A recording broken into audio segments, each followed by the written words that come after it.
जबडक हवामान अभ्यासक मुक्काम पोस्ट गुगळी धामणगाव तालुका शिरूर जिल्हा परभणी आजपासूनचा परत शेतकऱ्यासाठी अंदाज देत आहे।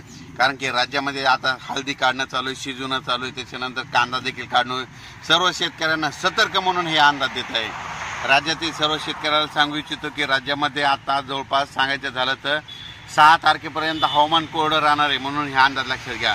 पण राज्यातील सर्व शेतकऱ्याला सांगू इच्छितो हा तातडीचा मेसेज म्हणतो, राज्यामध्ये 7 मे पासून ते 11 मे दरम्यान वादळी वाऱ्यासह विजेसह काही ठिकाणी गारपिटीसह पाऊस येणार आहे, अवकाळी पाऊस पडणार आहे, रानातून पाणी बाहेर निघणार असा पाऊस येणार आहे म्हणून हा अंदाज लक्षात येतो।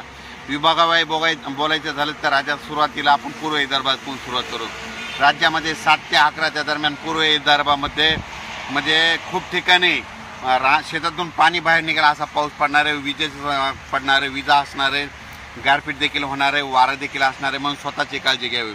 त्याच्यानंतर पश्चिम विदर्भात देखील सर्व शेतकऱ्याला सांगू इच्छितो 7 ते 11 मे त्या दरम्यान तुम्ही तुमच्या हळद असेल, कांदा असेल काढून झाकून ठेवा। कारण की 7 ते 11 दरम्यान जोरदार पाऊस पडणार आहे, ओढे नाले वाहतील असा पाऊस येणार आहे म्हणून हा अंदाज लक्षात येतो।